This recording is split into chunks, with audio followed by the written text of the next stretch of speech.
tu fais le vélo, il n'y a rien de différent, OK? Le cerveau voit l'hiver, le corps ressent l'été. Michel Chamandy fait du vélo 4 saisons depuis 3 ans.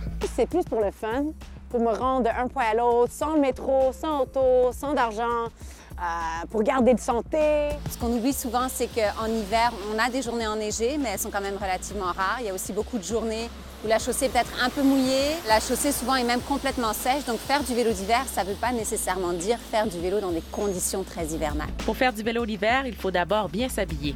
État numéro 1, laine.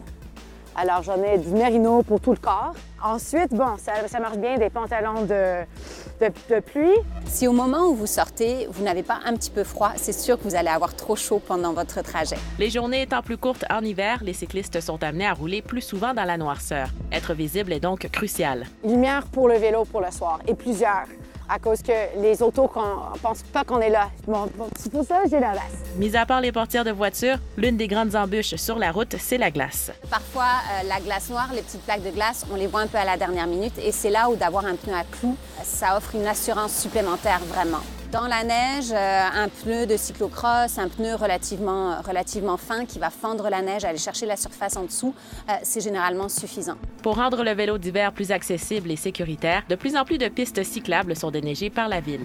D'année en année, le réseau 4 saisons est étendu. À l'œil nu, moi, je vous dirais que quand on a un réseau qui est bien déneigé, on commence à voir apparaître des enfants, des personnes un peu plus âgées. Environ 50 000 cyclistes québécois font du vélo 4 saisons. Rebecca Salomon, Météo Média, Montréal.